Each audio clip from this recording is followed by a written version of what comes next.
आज के लेक्चर में आप सभी का स्वागत है। आज हम करेंगे रजिस्ट्रेशन एंड इंश्योरेंस के बारे में। किसी भी डाक वस्तु की अगर आप रजिस्ट्रेशन करते हैं या इंश्योरेंस करते हैं, क्या उसका फ़ायदा होता है, या कौन से आर्टिकल्स की रजिस्ट्रेशन या इंश्योरेंस आपको करनी होती है, बहुत सारी इंपॉर्टेंट चीज़ों के बारे में आज की वीडियो में बात करेंगे। तो क्लोज नंबर 162 है रजिस्ट्रेशन का ऑब्जेक्टिव। किसी भी डाक वस्तु का अगर आप पंजीकरण करते हैं तो उसका उद्देश्य क्या होता है। Registration makes the transmission of an article more secure. पंजीकरण किसी भी डाक वस्तु के प्रसारण को अधिक सुरक्षित बना देता है। अगर आप किसी भी डाक वस्तु का पंजीकरण करते हैं, इससे क्या होता है, उस डाक वस्तु का प्रसारण अधिक सुरक्षित हो जाता है। As it passes through the hands of postal officers under special precautions. और क्या होता है, विशेष सावधानियों के तहत इस तरह की डाक वस्तुएं डाक अधिकारियों के हाथों से गुजरती हैं। जब भी आप किसी डाक वस्तु की रजिस्ट्रेशन करवाएंगे या इंश्योरेंस करवाएंगे, इससे उस डाक वस्तु का प्रसारण और अधिक सुरक्षित हो जाता है और इस तरह की डाक वस्तु को विशेष सावधानियों के तहत प्रेषित किया जाता है। इस तरह की डाक वस्तुओं के लिए विशेष सावधानियां बरती जाती हैं। But the post office is not responsible for the loss of a registered article. लेकिन डाकघर किसी भी पंजीकृत डाक वस्तु के खो जाने के लिए जिम्मेदार नहीं होता है, और for any injury which it's contents में sustain during the transmission through the post, या फिर डाक द्वारा प्रसारण के दौरान इस तरह के आर्टिकल की सामग्री को कोई भी नुकसान हो जाता है, उसके लिए भी पोस्ट ऑफिस की कोई जिम्मेदारी नहीं होती है। तो रजिस्ट्रेशन करवाने का सिर्फ इतना फायदा होता है कि हर जगह पे जहां से आर्टिकल गुजरेगा एक उसका रिकॉर्ड रहता है। इससे आर्टिकल का ट्रांसमिशन अधिक सुरक्षित हो जाता है और इसके लिए विशेष सावधानियां भी बरती जाती हैं। लेकिन अगर किसी भी कारणवश रजिस्टर्ड आर्टिकल गुम हो जाता है या उसकी सामग्री को कोई भी नुकसान होता है डाक द्वारा प्रसारण के दौरान, इसके लिए डाकघर जिम्मेदार नहीं होता है। The risk of injury is diminished by the use of the special registration envelopes sold at post office। और अगर आप इंजरी को कम करना चाहते हैं, आप नुकसान की शंका को कम करना चाहते हैं, तो इसके लिए पोस्ट ऑफिस के द्वारा प्रोवाइड किए जाने वाले विशेष पंजीकरण लिफाफों का यूज़ कर सकते हैं। तो ये स्पेशल रजिस्ट्रेशन एनवलप्स के बारे में पहले भी आया था कि आप जो विशेष पंजीकरण वाले लिफाफे होते हैं उनका यूज़ कभी भी अनरजिस्टर्ड आर्टिकल्स को भेजने के लिए नहीं करेंगे। रजिस्टर्ड आर्टिकल्स को आप भेज सकते हैं, इनके लिए स्पेशल रजिस्ट्रेशन एनवलप्स का यूज़ किया जा सकता है। तो किसी भी डाक वस्तु का पंजीकरण करने का क्या उद्देश्य होता है। ये डाक वस्तु के प्रसारण को अधिक सुरक्षित बनाता है। इस तरह की डाक वस्तुओं के लिए विशेष सावधानियां बरती जाती हैं। लेकिन पोस्ट ऑफिस प्रसारण के दौरान, ठीक है, डाक के माध्यम से जब इस तरह की डाक वस्तु भेजी जाती है, प्रसारण के दौरान किसी भी डाक वस्तु के गुम हो जाने या उसकी सामग्री को किसी भी तरह के नुकसान के लिए पोस्ट ऑफिस जिम्मेदार नहीं होता है। क्लोज नंबर 163 है articles which can be registered. ऐसी डाक वस्तुएं जिन्हें पंजीकृत किया जा सकता है, यानी कि यहाँ पे आपकी मर्जी है, आप रजिस्ट्रेशन करवाना चाहें करवा सकते हैं, नहीं करवाना चाहें ना करवाएं, कोई बात नहीं। Letter inland letter card, post card, book and pattern packets, blind literature packets, parcels and newspapers may be registered at any post office. तो कौन कौन से ऐसे आर्टिकल हैं जिनकी अगर आप चाहते हैं तो रजिस्ट्रेशन करवा सकते हैं, वो है लेटर, पत्रों की करवा सकते हैं, अंतर्देशीय पत्र कार्डों की, पोस्ट कार्ड, बुक और पैटर्न पैकेट हैं, ब्लाइंड लिटरेचर पैकेट और पार्सल, या फिर जो न्यूज़पेपर होते हैं, समाचार पत्र होते हैं, इन सभी की आप रजिस्ट्रेशन करवा सकते हैं अगर करवाना चाहें नहीं करवाना चाहते तो इनको अनरजिस्टर्ड आर्टिकल्स के रूप में भी भेजा जा सकता है। अब क्योंकि हम इसको ऐसे ध्यान से इसलिए कर रहे हैं, आगे आपके पास आएगा कुछ ऐसी डाक वस्तुएं भी होती हैं जिनके लिए रजिस्ट्रेशन कंपलसरी होती है। वहाँ पे आपकी मर्जी नहीं चलेगी कि आप उसको अनरजिस्टर्ड के रूप में भेजना चाहते हैं तो अनरजिस्टर्ड के रूप में भी भेज सकते हैं, वहाँ पे आपकी मर्जी नहीं चलेगी, वहाँ पे रजिस्ट्रेशन करवानी होगी। लेकिन इनके मामले में आपकी मर्जी होगी, आप रजिस्ट्रेशन करवाना चाहते हैं करवा सकते हैं, नहीं करवाना चाहते तब भी कोई बात नहीं। क्लोज नंबर 164 है payment of postage and fees, डाक शुल्क का भुगतान। अब कोई भी रजिस्टर्ड आर्टिकल है, pre payment of postage and registration fees is compulsory in case of registered articles. पंजीकृत डाक वस्तुओं के मामले में डाक शुल्क और पंजीकरण शुल्क का पूर्व भुगतान करना कंपल्सरी होता है, अनिवार्य होता है। तो जब भी आप किसी रजिस्टर्ड आर्टिकल को पोस्ट करते हैं तो पोस्टेज चार्जेस जो उस डाक वस्तु की श्रेणी के अनुसार उसके वजन से या फिर उसके द्वारा तय की जाने वाली दूरी के अनुसार लिए जाते हैं, प्लस उसके ऊपर जो पंजीकरण शुल्क लगेगा इसका आपको पूर्व भुगतान करना होगा, इसकी आपको प्री पेमेंट करनी होगी। क्लोज नंबर 165 है मैनर ऑफ रजिस्टरिंग, पंजीकरण करने का क्या तरीका रहता है। An article intended for registration must be presented at the window of the post office.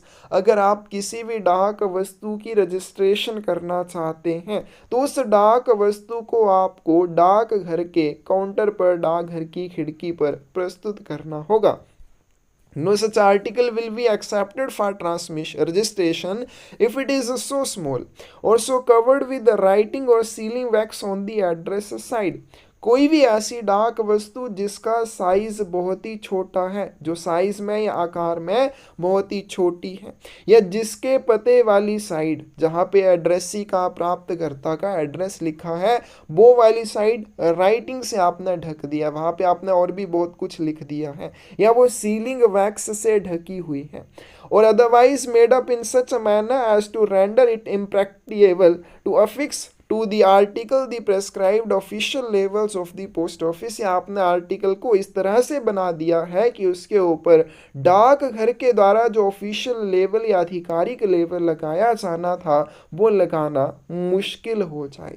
कोई भी ऐसी डाक वस्तु जिसको क्या करते हैं, जिसके पते वाली साइड राइटिंग या सीलिंग वैक्स से ढकी हुई हो, या ऐसा आर्टिकल जो बहुत ही छोटा हो, या ऐसा आर्टिकल जिसको आपने इस तरह से बना दिया है कि उसके ऊपर आप जो पोस्ट ऑफिस के द्वारा निर्धारित ऑफिशियल लेवल लगाना था वो लगाया ना जा सके, इस तरह के आर्टिकल्स को रजिस्ट्रेशन के लिए, पंजीकरण के लिए एक्सेप्ट नहीं किया जाएगा।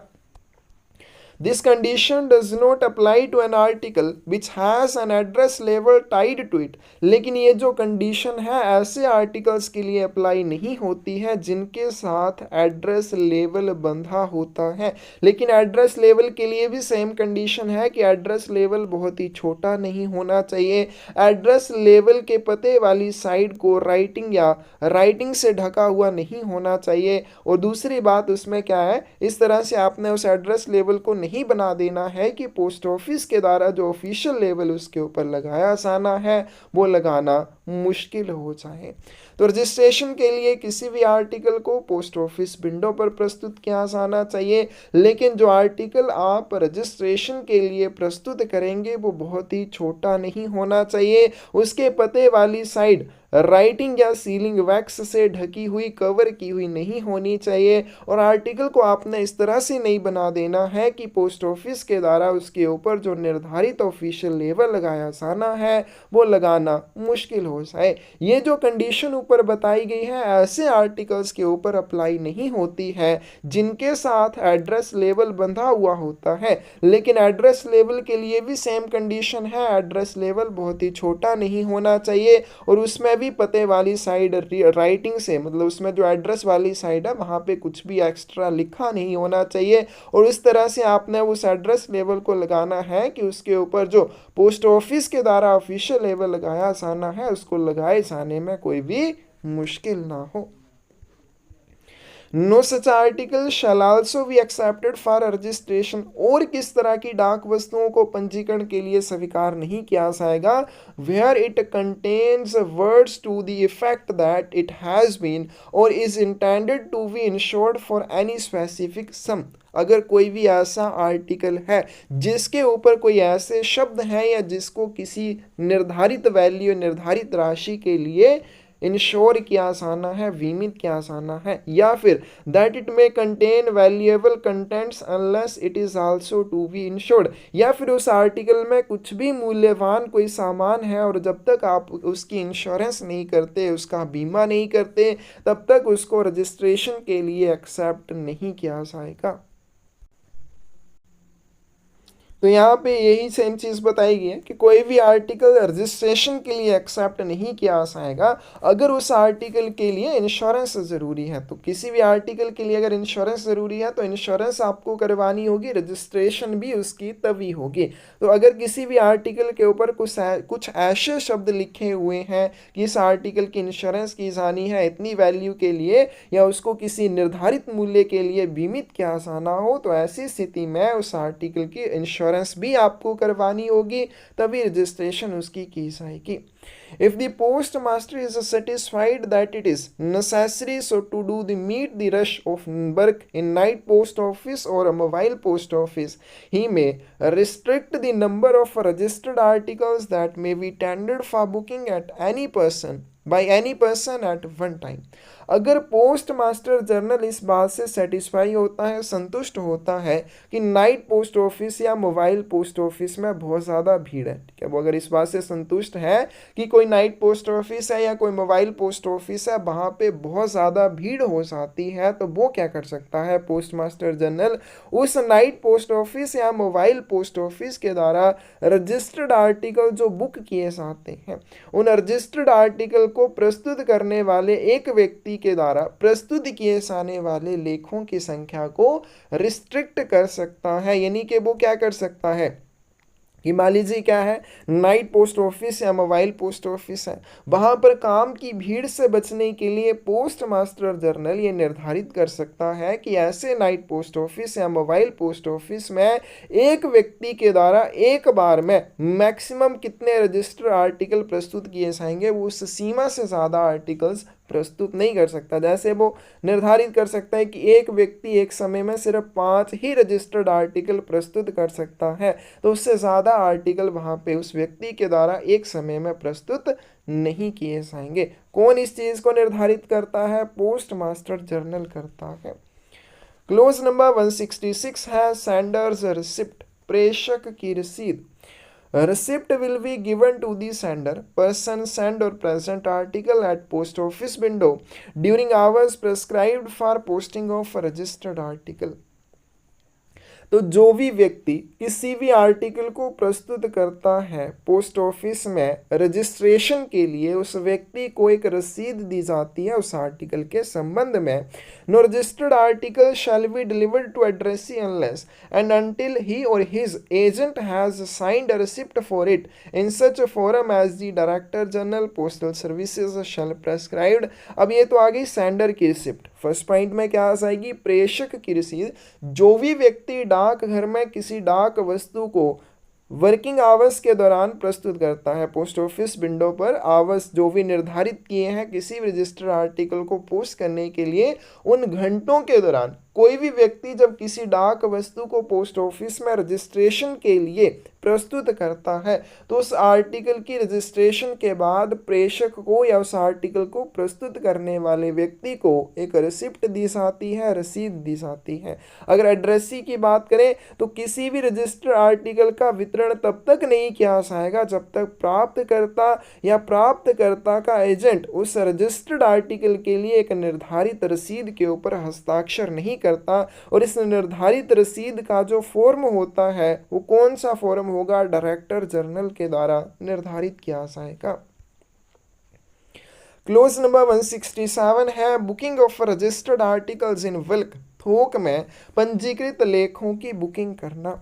For the convenience of firms and other institutions posting at least 10 registered articles daily. तो ऐसी कोई भी फर्म या ऐसा कोई भी इंस्टीट्यूशन या संस्थान जो एक दिन में कम से कम 10 पंजीकृत लेखों को पोस्ट करे। ठीक है, कोई भी ऐसी फर्म या कोई भी ऐसा इंस्टीट्यूशन जो एक दिन में कम से कम 10 पंजीकृत लेखों को पोस्ट करे, लेकिन ये आर्टिकल सिर्फ रजिस्टर्ड होने चाहिए, इंश्योर्ड नहीं होने चाहिए। A special procedure has been evolved under which the senders themselves write out the receipts and present them along with the articles to the post office for booking। तो वहाँ पे क्या होता है, एक विशेष प्रक्रिया विकसित की जाती है। वहाँ पे क्या किया जाता है, जो रसीदें प्रेषक को दी जानी है, तो इस प्रक्रिया में वो रसीदें प्रेषक के द्वारा स्वयं लिखी जाती हैं और इन रसीदों को लेखों के साथ पोस्ट ऑफिस में प्रस्तुत किया जाता है। ऐसा क्यों? So that unnecessary delay and detention at post office is obviated, ताकि पोस्ट ऑफिस में बिना कारण से उनको रुकना ना पड़े, बिना कारण से उनको कोई देरी ना हो। कोई भी ऐसी फर्म या कोई भी ऐसा संस्थान जो एक दिन में कम से कम 10 पंजीकृत डाक वस्तुओं को पोस्ट करे, उस तरह की फर्म या उस तरह के संस्थान के लिए एक विशेष प्रक्रिया होती है। उनको क्या किया जाता है, इन रजिस्टर्ड आर्टिकल्स के लिए जो रसीदें प्रेषक को दी जानी है, वो रसीदें स्वयं प्रेषक के द्वारा लिखी जाती हैं और उन रसीद को आर्टिकल्स के साथ पोस्ट ऑफिस में प्रस्तुत किया जाता है, ताकि सेंडर को पोस्ट ऑफिस में आकर बिना वजह से रुकना ना पड़े और उनकी डाक वस्तुओं को भी ना रोका जाए। There is no extra charges for this facility, और इस सुविधा के लिए कोई भी एक्स्ट्रा चार्जेस नहीं लगते हैं। Interested parties should apply to local superintendent of post office for further detail. अगर कोई भी इस तरह की सुविधा का लाभ उठाना चाहता है तो लोकल सुपरिटेंडेंट को इस चीज़ के बारे में वो पूछ सकता है, उससे डिटेल्स ले सकता है। तो booking of registered articles in bulk किसके लिए सुविधा रहेगी? कोई भी ऐसी फर्म या कोई भी ऐसा इंस्टीट्यूशन जो एक दिन में कम से कम 10 अनइंश्योर्ड रजिस्टर्ड आर्टिकल्स को पोस्ट करे। वहां पर सेंडर को जो रसीदें दी जाती हैं पोस्ट ऑफिस के द्वारा, वो रसीदें स्वयं सेंडर के द्वारा लिखी जाती हैं और इन रसीदों को आर्टिकल्स के साथ पोस्ट ऑफिस में प्रस्तुत किया जाता है। नेक्स्ट है आपके पास क्लोज नंबर 168 स्पेशल एक्नॉलेजमेंट्स, विशेष पावतियां। If the sender of a registered article pays at the time of posting the article the prescribed fees in addition to postage and registration fees, these will be sent to him on the delivery of the article a form of acknowledgement signed in ink by the addressee or his authorized agent। Special acknowledgement क्या होती है? जैसे आपने registered articles के साथ acknowledgement लगी हुई देखी होगी, उसको हम स्पेशल एक्नॉलेजमेंट कहते हैं। अब कोई भी अगर प्रेषक किसी भी पंजीकृत डाक वस्तु को भेजने वाला अगर कोई भी व्यक्ति क्या करता है, उस आर्टिकल को पोस्ट करते समय उसके जो पोस्टेज चार्जेस बनते हैं और रजिस्ट्रेशन फीस बनती है, इन चार्जेस के अलावा एक्स्ट्रा चार्जेस देता है एक्नॉलेजमेंट के लिए। तो इस तरह की एक्नॉलेजमेंट को प्राप्त करता है उसके अधिकृत एजेंट के द्वारा हस्ताक्षर करवाए जाने के बाद प्रेषक तक पहुंचाया जाता है। तो एक्नॉलेजमेंट तो आप सभी को पता है क्या होती है, कि इसके लिए तो एक्स्ट्रा चार्जेस देने होते हैं। जैसे आपने रजिस्टर्ड आर्टिकल की बुकिंग की, उसके लिए आपको पोस्टेज चार्जेस देने हैं और रजिस्ट्रेशन फीस देनी है। लेकिन अगर सेंडर चाहता है तो वो एक्स्ट्रा चार्जेस दे सकता है एक्नॉलेजमेंट के लिए। फिर वो जो एक्नॉलेजमेंट का प्रपत्र होता है एड्रेसी या प्राप्तकर्ता को या उसके अधिकृत एजेंट को जब उस रजिस्टर्ड आर्टिकल या पंजीकृत डाक वस्तु का वितरण किया जाएगा, तो एड्रेसी और ऑथराइज्ड एजेंट के हस्ताक्षर लिए जाएंगे इस एक्नॉलेजमेंट के ऊपर। ये एक्नॉलेजमेंट फिर सेंडर को भेजी जाएगी। If either the addressee or the agent refuses to sign, the acknowledgement of delivery will bear a statement to this effect। लेकिन अगर प्राप्तकर्ता या फिर उसका जो एजेंट है इस रसीद इस एक्नॉलेजमेंट के ऊपर हस्ताक्षर करने से मना करता है, तो उस एक्नॉलेजमेंट के ऊपर इस तरह की एक टिप्पणी रहेगी कि प्राप्तकर्ता या उसके अधिकृत एजेंट ने रसीद एक्नॉलेजमेंट के ऊपर हस्ताक्षर करने से मना किया है और पोस्ट मास्टर की अटेस्टेशन के बाद वो सेंडर को भेजी जाती है।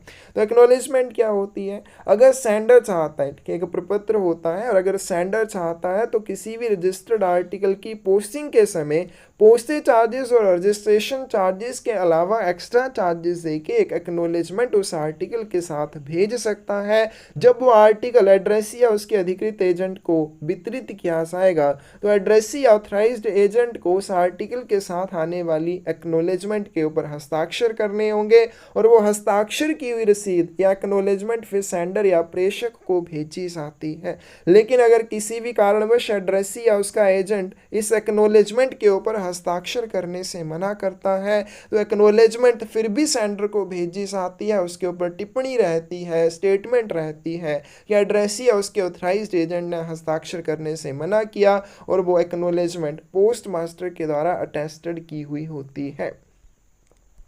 Provided further that in case if the acknowledgement does not reach the sender. अब क्योंकि सेंडर ने, प्रेषक ने रजिस्टर्ड आर्टिकल के साथ एक्नॉलेजमेंट अगर भेजी है तो एक्स्ट्रा चार्जेस दिए हैं, अतिरिक्त शुल्क दिया है।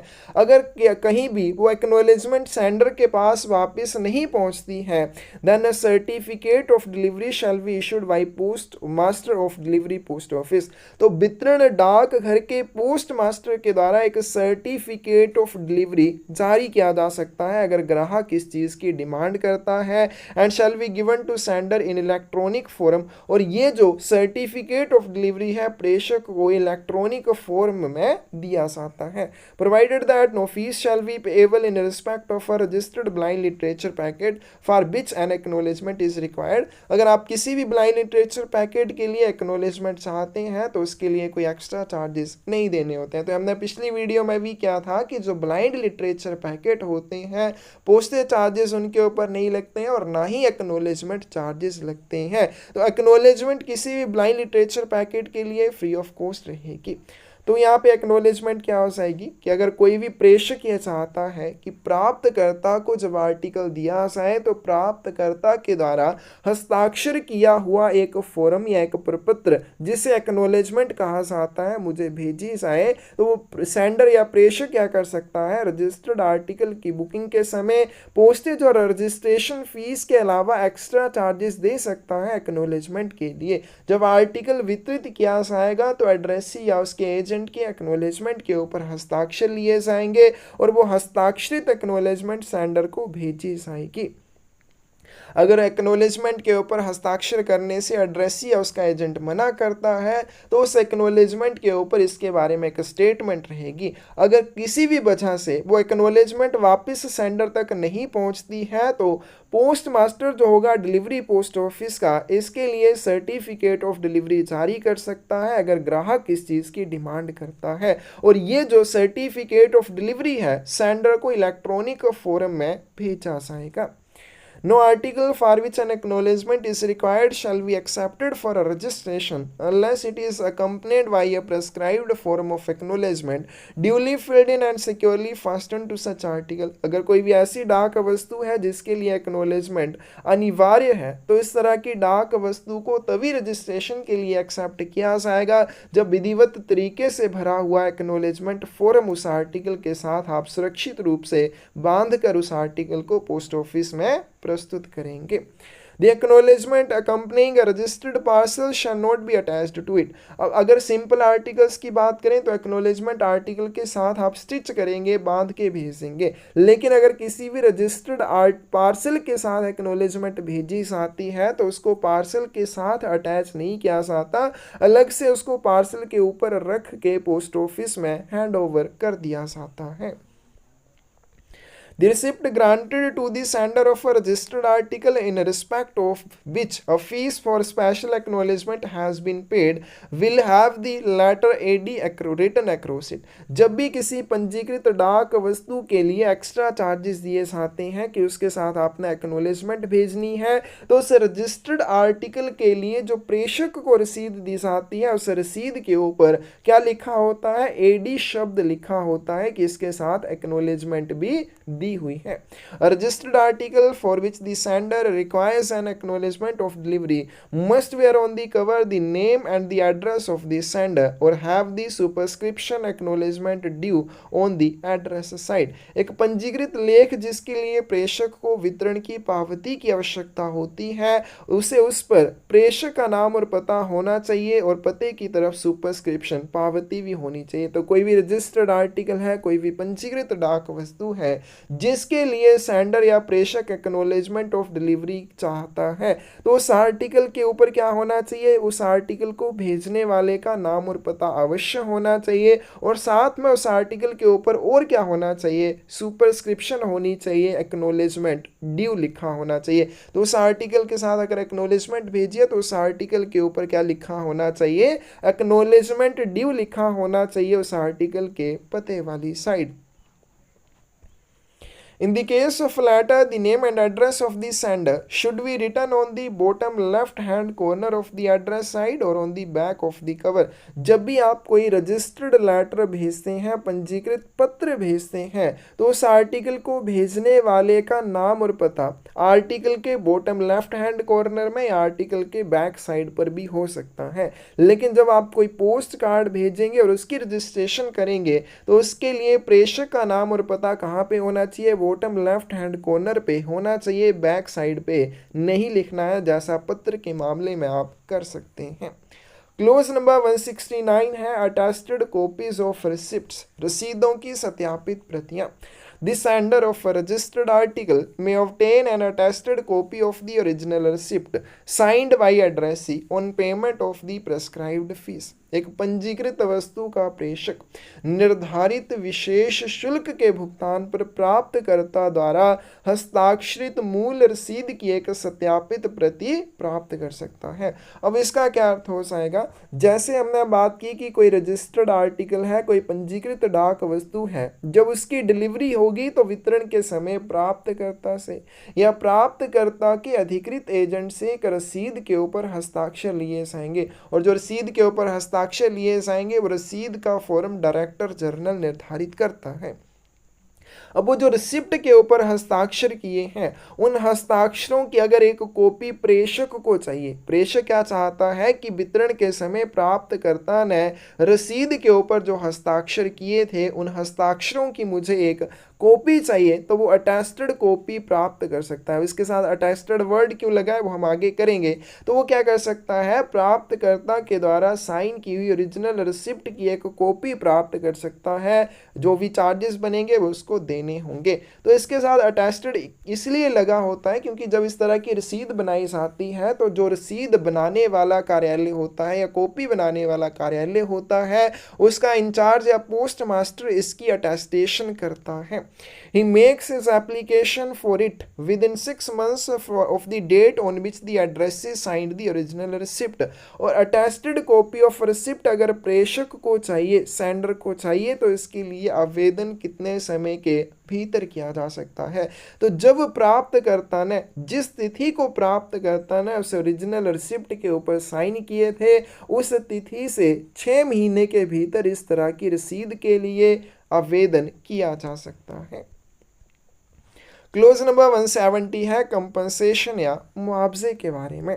The head of the circle may grant to the sender or at his request to the addressee solely as an act of grace and not in consequence of any legal liability compensation up to a limit of 100 rupees for the loss of any in a letter, packet or parcel or its contents or for any damage caused to it in course of transmission by post subject to the following conditions। अब ये बहुत important है क्योंकि हमने पहले ही किया था, registered article है, अगर वो गुम हो जाता है, उसकी सामग्री को कोई नुकसान होता है तो पोस्ट ऑफिस उसके लिए जिम्मेदार नहीं होता है। अब पोस्ट ऑफिस अगर उसके लिए जिम्मेदार नहीं होता है तो कोई मुआवजा भी नहीं बनता है। लेकिन अगर हेड ऑफ सर्कल चाहे तो वो क्या कर सकता है, प्रेषक को, अगर प्रेषक रिक्वेस्ट करे तो एड्रेसी या प्राप्तकर्ता को अनुग्रह के रूप में as an act of grace क्या कर सकता है, 100 रुपये की राशि तक उसको मुआवजा दे सकता है किसी भी इनलैंड लेटर, पैकेट या पार्सल की या उसकी सामग्री के नुकसान के लिए। तो यहाँ पे कोई भी प्राप्तकर्ता की या प्रेषक की लीगल लाइबिलिटी नहीं बनती है, यानी कि उसका कोई भी कानूनी अधिकार नहीं है कि वो कंपनसेशन या मुआवजा प्राप्त करेगा ही। हेड ऑफ सर्कल अगर चाहे तो अनुग्रह के रूप में, यानी कि वो दया करके 100 रुपये की राशि तक का मुआवजा किसी भी रजिस्टर्ड इनलैंड लेटर, पैकेट या पार्सल या उसकी सामग्री के नुकसान के मामले में दे सकता है। लेकिन उसमें भी कुछ कंडीशंस हैं। वो कंडीशंस क्या क्या हैं? that the prescribed registration fees shall have been prepaid in addition to the postage, कि उस आर्टिकल के लिए जो पंजीकरण शुल्क है उसका पूर्व भुगतान किया गया होना चाहिए। पोस्टेज चार्जेस और रजिस्ट्रेशन फीस का पूरी तरह से पहले भुगतान किया हुआ होना चाहिए। that the application for compensation shall have been made within 3 months of the date of posting of article in case of loss of article, अगर आप आर्टिकल के गुम होने के मामले में, क्या अगर आप उस आर्टिकल के लॉस के मामले में, लेख के नुकसान के मामले में आवेदन कर रहे हैं, तो आर्टिकल को पोस्ट करने की तारीख से 3 महीने के भीतर इस तरह का आवेदन किया जाना चाहिए मुआवजे के लिए।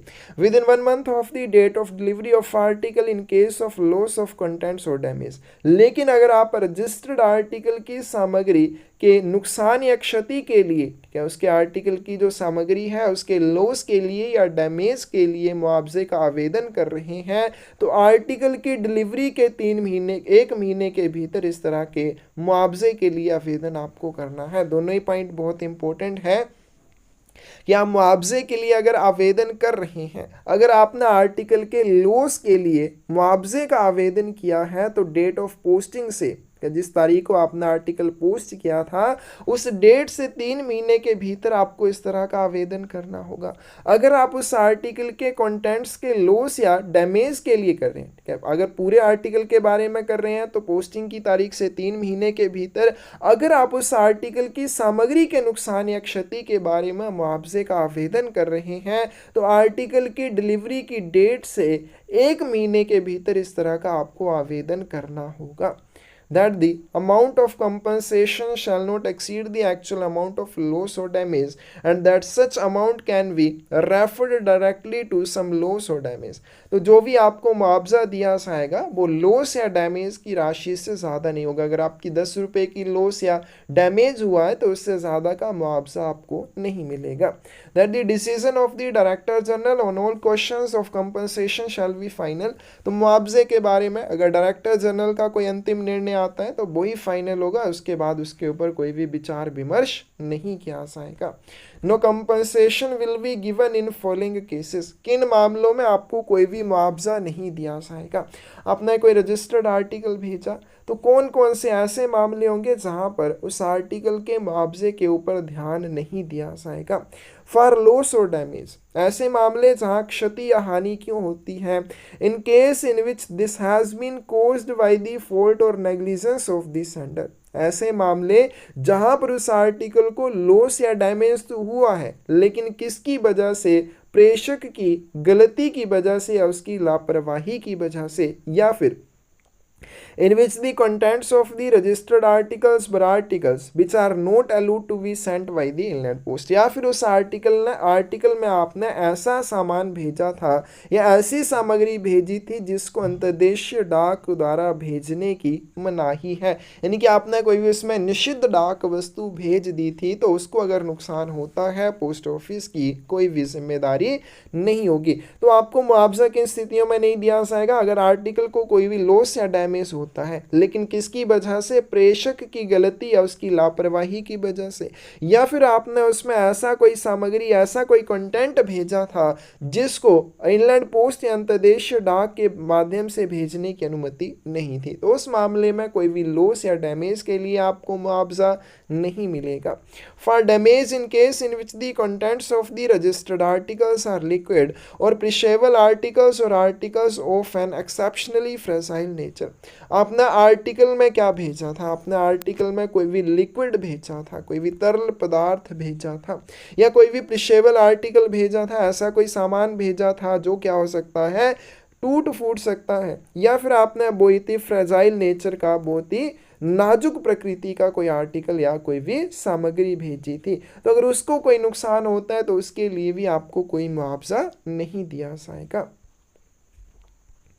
No compensation will be given in case in which the registered article contained anything, the insurance of which is obligatory or which is not allowed to be sent in a letter, packet or parcel as the case may be। फिर ऐसा कोई article जिसको डाक के माध्यम से अगर आप भेजना चाहते थे तो उसके लिए इंश्योरेंस अनिवार्य थी, लेकिन आपने उसकी इंश्योरेंस नहीं करवाई, आपने डायरेक्टली उसको रजिस्टर करवाया और भेज दिया, तो उसका अगर कोई नुकसान होता है तो उसके लिए भी आपको कोई मुआवजा नहीं मिलेगा। या फिर कुछ ऐसी वस्तुएं होती हैं जिनको लेटर में नहीं भेजना चाहिए, आप उसको लेटर में भेज देते हैं, या कुछ ऐसी वस्तुएं हैं जिनको पैकेट में या पार्सल में नहीं भेजना चाहिए था, उनको लेटर या पैकेट में डाल के भेज देते हैं। जैसे हमने पार्सल की बात की थी कि इसमें कोई भी रिटर्न कम्युनिकेशन नहीं होना चाहिए, तो अगर आपने पार्सल में रिटर्न कम्युनिकेशन भेज दिया और उसकी रजिस्ट्रेशन करवाई थी तो उस मामले में आपको कोई भी मुआवजा नहीं मिलेगा।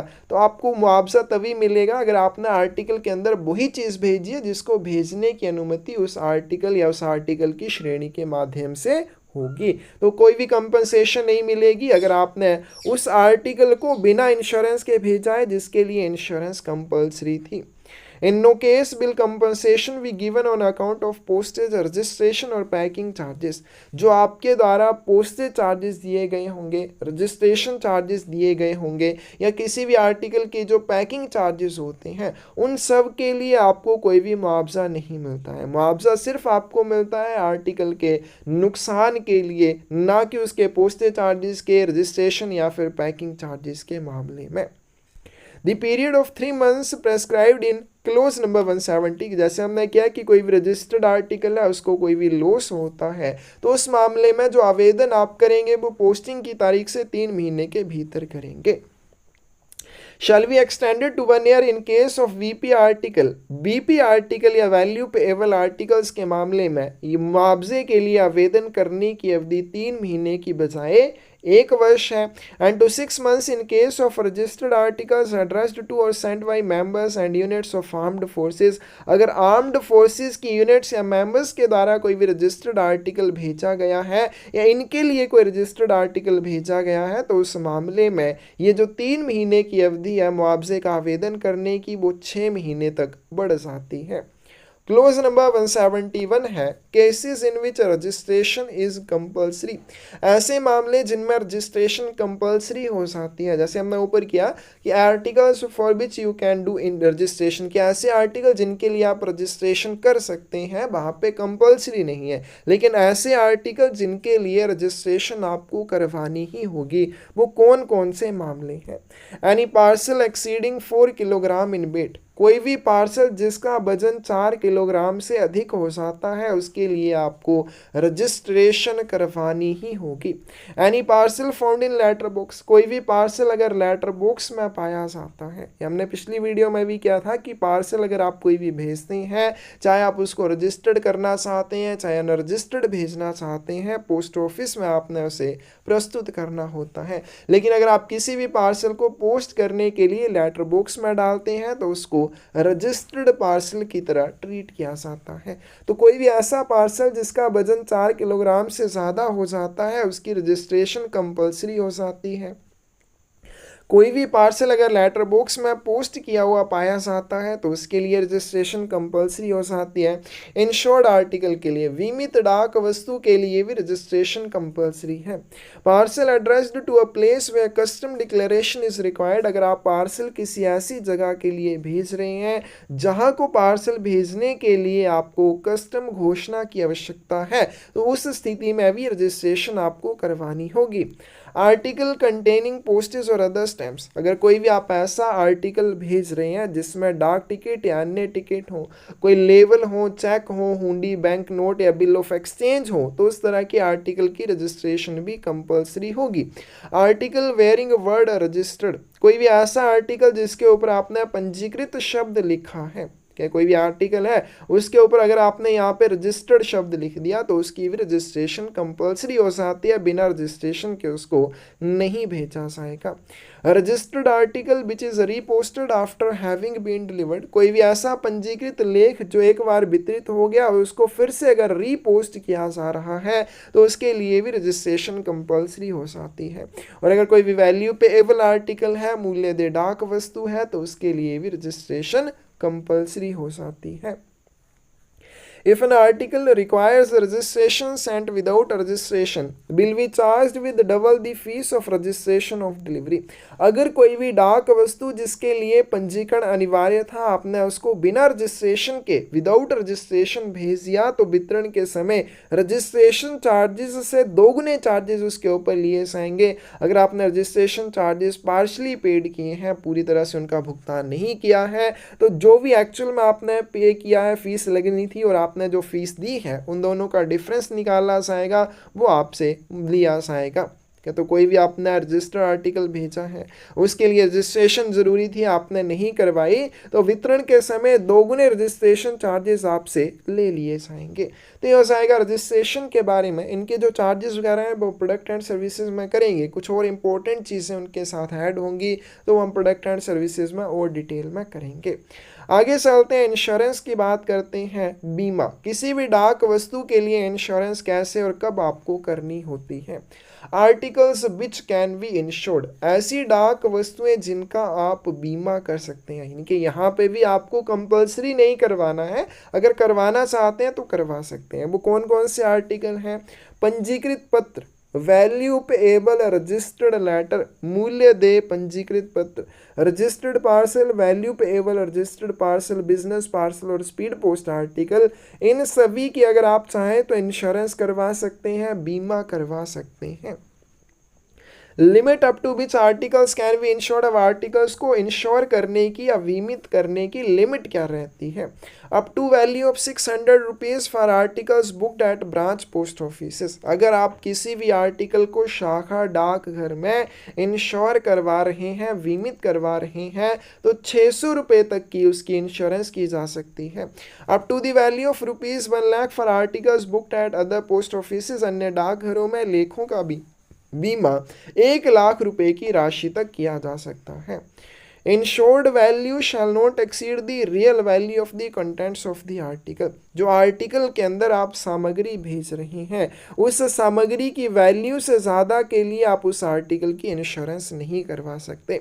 The articles containing gold, coin और बुलियन, ऐसा कोई भी आर्टिकल जिसमें गोल्ड हो, कोई भी कॉइन हो या बुलियन हो, या गवर्नमेंट करेंसी नोट या बैंक नोट, या इन सभी का कोई कॉम्बिनेशन आप भेज रहे हैं, तो इस तरह के आर्टिकल की जब इंश्योरेंस की जाएगी तो उसके अंदर भेजी जाने वाली सामग्री के वास्तविक मूल्य के लिए की जाएगी। यानी अगर आप गोल्ड भेज रहे हैं तो 50 रुपये का अगर गोल्ड भेज रहे हैं तो इंश्योरेंस भी 50 रुपये के लिए आपको करनी है, ना कम ना ज़्यादा।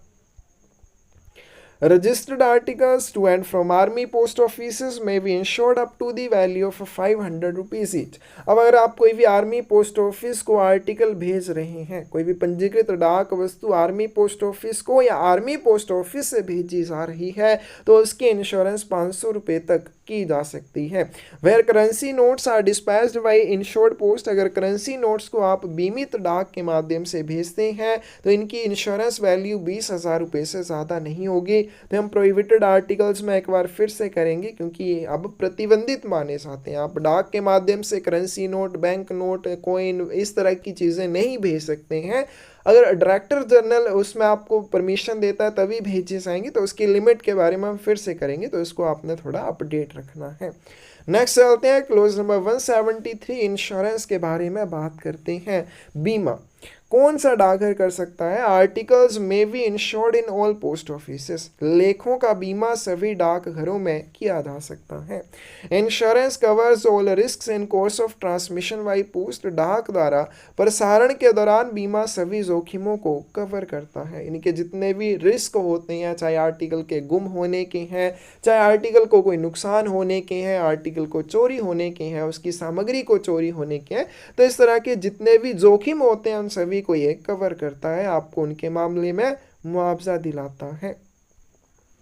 क्लोज नंबर 175 है प्री पेमेंट कंपल्सरी। जब भी आपको इंश्योर्ड आर्टिकल भेजेंगे, pre payment of all charges on insured article, जितने भी चार्जेस बनते हैं उन सभी की प्री पेमेंट कंपल्सरी होती है। जैसे पोस्टेज चार्जेस हैं, रजिस्ट्रेशन चार्जेस और इंश्योरेंस फीस, इन सभी चार्जेस का पूरा भुगतान करना अनिवार्य होता है।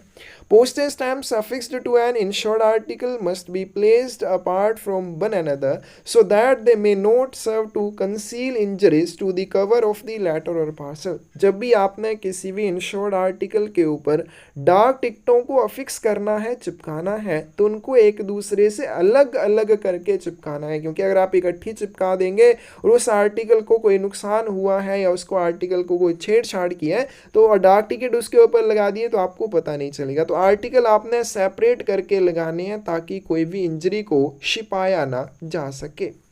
नेक्स्ट आपके पास पैकिंग किस तरह से करनी है किसी भी इंश्योर्ड आर्टिकल की। Every letter tendered for insurance must be enclosed in a strong cover which must be securely fastened and sealed. जब भी आप कोई भी इंश्योर्ड लेटर भेजेंगे, प्रत्येक पत्र जिससे आप इंश्योरेंस या बीमा के लिए प्रस्तुत करते हैं उसको हमेशा मजबूत कवर में संलग्न किया जाना चाहिए। उस मजबूत कवर को सुरक्षित रूप से बांधा जाना चाहिए और अच्छे से सील किया जाना चाहिए। सील करने के लिए आप क्या करेंगे, आइडेंटिकल सील्स का यूज़ करेंगे। फाइन वैक्स लगाई जाएगी, उसके ऊपर आइडेंटिकल सील्स लगाई जाएंगी। और ये नहीं कि सिर्फ एक दो सील आपने लगानी है, सफिशिएंट नंबर में, पर्याप्त संख्या में उस आर्टिकल के ऊपर सील्स लगाई जाएंगी so that it can not be open without either breaking the seal or leaving obvious traces of violation. आपने इस तरह से आर्टिकल को पैक करना है, इस तरह से उसके ऊपर सील्स लगानी है कि अगर उन सील्स को ना तोड़ा जाए तो उस आर्टिकल को खोला भी ना जा सके। कि अगर उस आर्टिकल के साथ कोई छेड़छाड़ करनी हो तो उन सील्स को तोड़ना पड़े या फिर उसके ऊपर कोई ना कोई वायलेशन के निशान रह जाएं कि उसने अपने उस आर्टिकल के साथ छेड़छाड़ किया, उसके निशान उस आर्टिकल के ऊपर रह जाने चाहिए। इस तरह से आपने आर्टिकल को बंद करना है, इस तरह से उस आर्टिकल को आपने सील करना है। नो लेवल of any kind should be affixed by the sender to such cover. और इस तरह के कवर के ऊपर प्रेषक के द्वारा कोई भी लेवल नहीं लगाया जाना चाहिए। Frank impressions as postage stamps on the cover of an insured article may be accepted. बीमित वस्तुओं के लिए डाक टिकटों के रूप में फ्रैंक छापों को स्वीकार किया जा सकता है, यानी कि फ्रैंक इंप्रेशंस को एक्सेप्ट किया जा सकता है पोस्टेज चार्जेस के रूप में। एनवल्प विद ब्लैक और कलर्ड बॉर्डर और transparent panel must not be used. ऐसा कोई एनवल्प जिसका बॉर्डर काला हो या अन्य किसी रंग का हो या उसमें ट्रांसपेरेंट पैनल हो। हमने ट्रांसपेरेंट पैनल वाले एनवल्प्स के बारे में किया था कि ट्रांसपेरेंट पैनल वाले जो एनवल्प होते हैं उनमें आर्टिकल्स को भेजने की क्या कंडीशंस होती हैं, लेकिन किसी भी ट्रांसपेरेंट पैनल वाले एनवल्प का यूज इंश्योर्ड आर्टिकल या बीमित डाक वस्तु को पोस्ट करने के लिए नहीं किया जाएगा। The seals must be placed over each flap or seam of the cover, and if the cover is tied around with the string and a tape, a seal must be placed on the ends where they tied। अब जब भी आप article के ऊपर seal लगाएंगे तो प्रत्येक flap के ऊपर सील को लगाया जाना चाहिए। अब हम एग्जांपल ले लें तो पोस्ट ऑफिस में इस तरह का एनवल्प होता है, ठीक है, इस तरह का एनवल्प होता है। तो आपने प्रत्येक फ्लैप के ऊपर सील लगानी है। यहाँ पे भी सील लगाएंगे, यहाँ पे भी सील लगाएंगे, यहाँ पर भी सील लगाएंगे। अगर आपने इसको एक रस्सी से बांधा है, इस तरह से इसको रस्सी के साथ बांधा है, तो जहाँ पे रस्सी आप एंड में बांधेंगे या टेप अगर लगा रहे हैं तो जहाँ पे टेप एंड आता है वहाँ पे भी आपने सील लगा देनी है। An additional precaution, a thread should be passed through the cover and it's contents. तो एडिशनल प्रिकॉशन या अतिरिक्त सावधानी के रूप में आप क्या कर सकते हैं, इंश्योर्ड आर्टिकल की सामग्री और इंश्योर्ड आर्टिकल के कवर को एक रस्सी से, एक धागे से बांध सकते हैं। And the tied the note being placed under the central seal. और जो उस धागे की लास्ट गांठ बांधी जाएगी वो सेंट्रल वाली सील के नीचे आनी चाहिए। Every parcel tendered for insurance must be packed carefully. प्रत्येक पार्सल जिसे आप इंश्योरेंस के लिए प्रस्तुत कर रहे हैं उसको सही ढंग से पैक किया हुआ होना चाहिए, सावधानी से पैक किया हुआ होना चाहिए। With due regard to the nature of the contents. अब इसमें आपने कौन कौन सी चीज़ों को ध्यान रखना है। जब भी आप किसी पार्सल को इंश्योरेंस के लिए प्रस्तुत करेंगे तो उसको आपने ध्यानपूर्वक पैक करना है। किन चीज़ों को ध्यान में रखते हुए आप उसको पैक करेंगे? With regard to the nature of the contents, उस पार्सल में भेजे जाने वाली सामग्री की प्रकृति, and the length of the journey, उस आर्टिकल के द्वारा कितनी जर्नी या कितनी यात्रा की जानी है। इन चीज़ों को ध्यान में रखते हुए आपने उस पार्सल को पैक करना है। Seals must be placed over each joint or loose flap of the covering of a parcel. फिर उस पार्सल के ऊपर आप क्या करेंगे? उसको वैक्स के साथ सील करेंगे और उसको लेड के साथ लेड सील लगा सकते हैं या वैक्स सील लगा सकते हैं। तो सील जो है वो प्रत्येक पार्सल के प्रत्येक ज्वाइंट के ऊपर या फिर लूज फ्लैप के ऊपर आपको लगानी है। And if string we used in packing a seal must be placed on the end of the string where they are tied. अगर आप किसी रस्सी का उपयोग कर रहे हैं उस पार्सल को बांधने के लिए, तो उस रस्सी की जो गांठ बनेगी लास्ट में जहां पे एंड में उसको बांधा जाएगा, उस गांठ के ऊपर भी आपको सील लगा देनी है। If parcel contains gold or silver bullion or coins, it must be packed in a strong case of wood or metal with an outer covering of cloth or stud paper. यदि parcel में आप सोने या चांदी या Boolean सिक्के भेज रहे हैं तो इस तरह की वस्तुओं को भेजने के लिए लकड़ी या धातु के मजबूत बक्से में कपड़े या मोटे कागज के भारी आवरण के साथ उनको पैक किया जाना चाहिए। तो जब भी आप क्या कर रहे हैं, गोल्ड भेज रहे हैं, सिल्वर बुलियन या कॉइन भेज रहे हैं, तो उनको आपने मजबूत लकड़ी या मेटल के बॉक्स में पैक करना है। करने के बाद उनको किसी कपड़े या मोटे पेपर के अंदर लपेट कर भेजना है। All seals affixed to an insured article must be of the same kind of wax. किसी भी आर्टिकल के ऊपर जो सील्स लगाई जाएंगी वो एक ही तरह की मोम की लगानी है। ये नहीं कि एक लेड सील लगा दी दूसरी वैक्स वाली लगा दी, ऐसा नहीं करना है। एक ही तरह की वैक्स, एक ही तरह की मोम का यूज़ करना है। और सेम प्राइवेट डिवाइस, एक ही डिवाइस की अलग अलग उसके ऊपर इंप्रेशंस आपने लगा देनी है। The device must not that of a current coin. तो आपने सील लगाने के लिए कभी भी करंट कॉइन्स का यूज़ नहीं करना है कि आपने शार्प बनानी है। सील का क्या अर्थ होता है? आपने वैक्स लगाई, मोम लगाया और उसके ऊपर इंप्रेशन बनानी है। इंप्रेशन बनाने के लिए आप करंट कॉइन का यूज़ नहीं करेंगे या सीधी या घुमावदार लाइनों का यूज़ नहीं करेंगे जिनको दोबारा आसानी से बनाया जा सके। अगर आप ऐसा करेंगे उस आर्टिकल की सील तोड़ी जाएगी, उसको खोला जाएगा और दोबारा से सील लगानी आसान हो जाएगी, क्योंकि करंट कॉइन तो सभी के पास होता है, तो उसी तरह की सेम सील बनाना आसान हो जाएगा। लेकिन किसी प्राइवेट डिवाइस की अगर आपने इंप्रेशन लगाई है तो उसको बना पाना मुश्किल होगा, फिर उस तरह की इंप्रेशन दोबारा से नहीं बनेगी। क्लोज नंबर 177 है size and other conditions. No postal article will be accepted at any post office for insurance if it is so small. किसी भी आर्टिकल को पोस्ट ऑफिस में इंश्योरेंस के लिए एक्सेप्ट नहीं किया जाएगा अगर ये बहुत ही छोटा हो। और सो कवर्ड विद राइटिंग और sealing wax on the address side, या इसके पते वाली साइड राइटिंग से ढकी हुई हो या सीलिंग वैक्स से ढकी हुई हो, और otherwise made up in such a manner, या वो इस तरह से इसको बनाया गया हो as to render it impracticable to affix to the article the prescribed official labels of the post office, या कि डाकघर के द्वारा जो आधिकारिक लेवल इसके ऊपर लगाए जाने हैं वो लगाए जाने मुश्किल हो जाएं।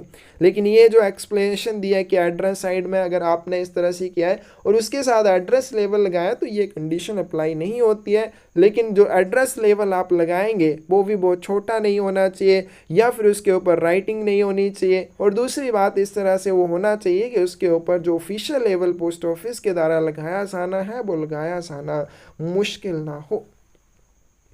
क्लोज नंबर 178 है मैनर ऑफ इंश्योरिंग, किस तरह से इंश्योरेंस की जाती है।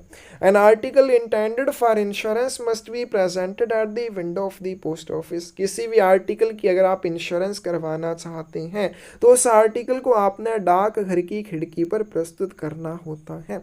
The value for which the sender wishes it to be insured, वह वैल्यू या वह राशि जिसके लिए प्रेषक उस आर्टिकल की इंश्योरेंस या उस आर्टिकल का बीमा करना चाहता है, clearly written in words and figures without erasure or correction on the top of the address side of the cover. तो वह वैल्यू या वो राशि जिसके लिए प्रेषक उस आर्टिकल की इंश्योरेंस करना चाहता है, उस राशि को वर्ड्स और फिगर्स में, शब्दों और अंकों में बिना मिटाए या बिना उसमें कोई करेक्शन के एड्रेस साइड के टॉप के ऊपर लिखना होता है कि इतने रुपए के लिए इस आर्टिकल की इंश्योरेंस करनी है।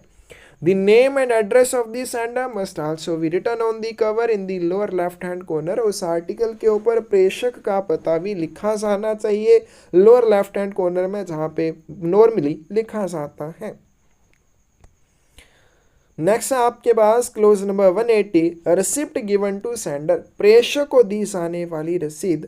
Receipt given to sender during the hours prescribed for posting insured article, बीमाकृत वस्तु की पोस्टिंग के समय जो समय निर्धारित किया गया उन घंटों के दौरान जो आर्टिकल को पोस्ट करने आएगा उस इंश्योर्ड आर्टिकल के सेंडर को एक रसीद दी जाएगी।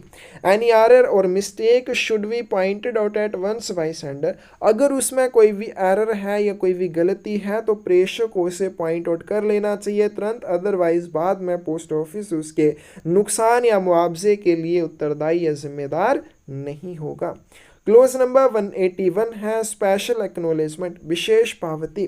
The sender of insured article is entitled to obtain free of charge an acknowledgement of its delivery signed by addressee or his authorized agent। बीमित वस्तु का प्रेषक प्राप्तकर्ता या उसके अधिकृत एजेंट द्वारा हस्ताक्षरित वितरण की पावती निशुल्क प्राप्त करने का हकदार होता है। इंपॉर्टेंट पॉइंट है, किसी भी इंश्योर्ड आर्टिकल के साथ एक्नॉलेजमेंट फ्री होती है। अगर कोई आप इंश्योर्ड आर्टिकल भेज रहे हैं तो उसके साथ एक्नॉलेजमेंट कंपलसरी भी होती है और एक्नॉलेजमेंट के लिए कोई चार्जेस भी नहीं लिए जाते हैं। The sender may himself fill a form of acknowledgement to be signed by the addressee, और प्रेषक एक्नॉलेजमेंट फॉर्म को स्वयं भरेगा जिसके ऊपर प्राप्तकर्ता के द्वारा हस्ताक्षर किए जाएंगे। नेक्स्ट आपके पास रिस्पॉन्सिबिलिटी ऑफ पोस्ट ऑफिस, डाकघर की जिम्मेदारी। For loss of insured article और लॉस और damage to its contents compensation not exceeding the insured value, अगर किसी भी इंश्योर्ड आर्टिकल के को नुकसान होता है, उसकी सामग्री को कोई नुकसान होता है तो उसके लिए जो मुआवजा दिया जाएगा वो बीमित वैल्यू से, इंश्योर्ड वैल्यू से ज़्यादा नहीं होगा। तो मुआवजा जो है बीमित मूल्य से अधिक नहीं होगा। नो कंपनसेशन इफ, किन मामलों में आपको कोई भी मुआवजा नहीं मिलेगा। Misdelivery due to incorrectness और incompleteness address, incomplete address written by sender, अगर उस आर्टिकल के ऊपर प्रेषक के द्वारा आधा अधूरा या गलत पता लिखा था, उस गलत पते की वजह से गलत वितरण हो गया तो उसके मामले में आपको कोई मुआवजा नहीं मिलेगा। Fraud on part of sender of addressee, प्राप्त करता या प्रेषक की तरफ से अगर कोई भी फ्रॉड किया जाता है। और जैसे हमने बात की कि जो आर्टिकल के अंदर आप सामग्री भेजेंगे उस सामग्री के मूल्य से ज़्यादा के लिए इंश्योरेंस आपने नहीं करनी है, लेकिन अगर सेंडर करता है तो ये क्या हो गया, फ्रॉड हो गया। ऐसे मामले में भी कोई मुआवजा नहीं मिलता है। Insured article delivered to addressee and has signed and returned the receipt, बीमित डाक वस्तु प्राप्तकर्ता को वितरित कर दी और प्राप्तकर्ता ने उस आर्टिकल के लिए रसीद के ऊपर हस्ताक्षर किए और रसीद पोस्ट ऑफिस में वापस कर दिया, तब भी कोई मुआवजा नहीं मिलेगा। Sender not given intimation of loss within 3 months from date of posting, posting की तारीख से 3 महीने के भीतर अगर प्रेषक इस चीज़ के बारे में सूचना नहीं देता है तो भी कोई उसको बाद में मुआवजा नहीं मिलेगा। लॉस और डैमेज ड्यू टू इम्प्रॉपर और इनसिक्योर पैकिंग, अगर नुकसान या डैमेज जो हुआ है वो पैकिंग के इम्प्रॉपर या इनसिक्योर की वजह से हुआ कि आपने जो पैकिंग की थी वो सही ढंग से नहीं की थी, असुरक्षित पैकिंग नहीं की थी। No visible damage to cover और सील, आप बोल रहे हैं कि इसको नुकसान हुआ है लेकिन वहाँ पे कोई भी सामने नुकसान दिखाई नहीं दे रहा है, उस आर्टिकल के कवर या सील को कोई भी विजिबल डैमेज नहीं है तो भी कोई मुआवजा नहीं दिया जाएगा। Insured article contain government currency notes, bank notes, gold coins, bullions which are not insured for actual value of content. तो जैसे हमने ऊपर किया कि अगर आप कोई भी करेंसी नोट है, बैंक नोट है, गोल्ड कॉइन है या इस तरह का कोई और सामान भेज रहे हैं तो उसकी इंश्योरेंस उसकी एक्चुअल वैल्यू के लिए किसानी है, लेकिन आपने एक्चुअल वैल्यू के लिए उसकी इंश्योरेंस नहीं की थी। Loss of halves of currency notes, आपने करेंसी नोट भेजे हैं, आप बोल रहे हैं कि 50 नोट भेजे हैं, ठीक है, वहाँ पे 49 नोट है, इस तरह के मामले में भी आपको मुआवजा नहीं मिलेगा कि आपके जो करेंसी नोट है उनकी संख्या कम हो जाती है तो उस मामले में आपको कोई मुआवजा नहीं मिलेगा। Damage due to nature of article, अगर आर्टिकल को नुकसान उसके अंदर भेजी जाने वाली सामग्री की प्रकृति या नेचर की वजह से हुआ है। बाय ट्रांसमिटिंग प्रोहिबिटेड आर्टिकल, अगर आपने उस आर्टिकल में कोई भी निषिद्ध वस्तु भेज दी थी तो इस तरह के मामलों में आपको कोई भी मुआवजा नहीं दिया जाएगा। क्लोज नंबर 183 है कंपनसेशन। मुआवजा दिया कैसे जाता है? Compensation will be payable after 1 month of date of intimation of loss given by sender। किसी भी इंश्योर्ड आर्टिकल के लिए जो आपको मुआवजा दिया जाएगा प्रेषक के द्वारा नुकसान की सूचना देने के 1 महीने के बाद, प्रेषक ने नुकसान की सूचना दी, नुकसान की सूचना देने के 1 महीने के बाद मुआवजा दिया जाएगा। After compensation paid for loss of insured article, अब मान लीजिए आपको बीमित डाक वस्तु के नुकसान के लिए मुआवजा मिल गया। इफ आर्टिकल और any portion of its contents subsequently recovered then dealing with recovered content, कि क्या हुआ, आपको इंश्योर्ड आर्टिकल के लिए मुआवजा मिल गया, मुआवजा मिलने के बाद वो इंश्योर्ड आर्टिकल या उसकी कुछ सामग्री कहीं से पोस्ट ऑफिस में मिल जाती है, तो उस मिली हुई सामग्री का निपटान कैसे किया जाएगा? Value of recovered content plus compensation paid amount, जो भी जो सामग्री रिकवर की है या जो भी उसकी सामग्री मिली है प्लस जो आपको मुआवजा मिला है, उन दोनों को ऐड किया जाएगा। If not excess amount of loss, अगर ये नुकसान की वैल्यू से ज़्यादा नहीं होते हैं, then recovered content restored to sender, तो जो भी रिकवर की हुई सामग्री होगी वो प्रेषक को दे दी जाएगी। क्या होगा, जो रिकवर्ड कंटेंट है प्लस जो अमाउंट ऑफ कंपनसेशन है दोनों को मिला के अमाउंट ऑफ लॉस से ज़्यादा नहीं है तो मिली हुई जो सामग्री है वो प्रेषक को दे दी जाएगी। अगर रिकवर्ड कंटेंट प्लस जो कंपनसेशन अमाउंट आपको दिया है अमाउंट ऑफ लॉस से ज़्यादा है, क्या आपको जो मुआवजा मिला है प्लस अगर उसमें ऐड कर दें रिकवर्ड कंटेंट की वैल्यू की, जो भी सामग्री मिली है उसकी वैल्यू को ऐड कर दें तो वो अमाउंट ऑफ लॉस से ज़्यादा हो जाती है। तो जो भी अमाउंट ज़्यादा होती है यानी कि जो भी ज़्यादा राशि बन रही है उसका भुगतान अगर प्रेषक करता है तो वो सामग्री प्रेषक को दे दी जाएगी। क्लोज नंबर 184 है cases in which insurance is compulsory, ऐसे मामले जिनमें इंश्योरेंस या बीमा अनिवार्य होता है। Coin, bullion, platinum, precious stones, jewelry, currency, government currency notes or bank notes, and articles of gold or silver may be sent by post only in insured letters, insured parcels। सिक्का, Boolean, platinum, कीमती पत्थर, आभूषण, सरकारी मुद्रा note, यानी कि कुछ भी कीमती सामान अगर आप डाक के माध्यम से भेजेंगे तो उसको आपने इंश्योर्ड करवा के ही भेजना है, उसका आपने बीमा करवाना है। इफ अ लेटर और parcel presented at post office window is found to contain any such object of value, अगर आपने कोई भी आर्टिकल पोस्ट ऑफिस विंडो पर प्रस्तुत किया है, चाहे वो लेटर है चाहे वो पार्सल है, और उसमें इस तरह का कोई भी मूल्यवान सामान है जैसा हमने ऊपर किया, तो उसको ट्रांसमिशन के लिए तभी एक्सेप्ट किया जाएगा अगर आप उसकी इंश्योरेंस करने को तैयार हो जाते हैं। तो इंश्योरेंस उसकी करवाएंगे तभी उसको डाक के माध्यम से भेजा जाएगा। If an uninsured article containing any such object of value is found in course of transmission, अगर प्रसारण के दौरान इस तरह की सामग्री वाला जिसमें कोई मूल्यवान सामग्री है लेकिन आपने उसकी इंश्योरेंस नहीं करवाई है, इस तरह का कोई भी आर्टिकल प्रसारण के दौरान मिलता है, विल बी आइदर इंटरसेप्टेड, या तो उसको रोका जाएगा या प्रेषक को वापस किया जाएगा या उसको डेस्टिनेशन को भी भेजा जा सकता है। Deliver to address subject to payment of fee of 2 rupees, तो प्राप्तकर्ता को उसका वितरण किया जाएगा लेकिन 2 रुपये का भुगतान उसे करना होगा। The fees of 2 rupees imposed under this rule will be recovered from the sender if the article is refused by addressee, अगर प्राप्तकर्ता उस आर्टिकल को लेने से मना कर देता है, 2 रुपये की राशि नहीं देता है, तो आर्टिकल के लिए जो 2 रुपये लिए जाएंगे वो फिर प्रेषक से लिए जाएंगे। Value payable articles on which amount specified for recovery exceeds 1500 then insurance is compulsory। कोई भी वैल्यू पेएबल आर्टिकल है और उसके ऊपर रिकवर की जाने वाली राशि यानी कि प्राप्तकर्ता से, हम नेक्स्ट वीडियो में करेंगे वैल्यू पेएबल आर्टिकल्स के बारे में, तो कोई भी वैल्यू पेएबल आर्टिकल है उसके ऊपर अगर 1500 रुपये से ज़्यादा की राशि रिकवर की जानी है तो उसके लिए भी इंश्योरेंस या बीमा अनिवार्य हो जाता है।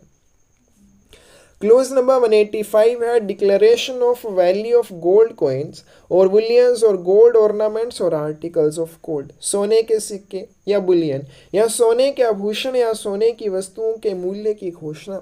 In the case of articles containing gold coin और बुलियन और गोल्ड ऑर्नामेंट्स और articles of gold, government currency notes और बैंक नोट्स और any combination of these, sender should declare on the article the value of the contents at the time of dispatch. अगर इस तरह का कोई भी कीमती सामान भेज रहे हैं, गोल्ड कॉइन है, बुलियन है, गोल्ड ऑर्नामेंट या फिर गोल्ड सोने से बने हुए कोई सामान या लेख हैं या गवर्नमेंट करेंसी नोट या बैंक नोट या इनका कोई कॉम्बिनेशन आप भेज रहे हैं, तो प्रेषक को उस डाक वस्तु के प्रेषण के समय उस आर्टिकल के अंदर की सामग्री की जो वैल्यू है वो डिक्लेयर करनी होती है आर्टिकल के ऊपर। तो आज की वीडियो में रजिस्ट्रेशन और इंश्योरेंस के बारे में हमने किया, बहुत सारी इंपॉर्टेंट चीज़ें और भी अभी करनी है, वो प्रोडक्ट एंड सर्विसेज में आएंगी।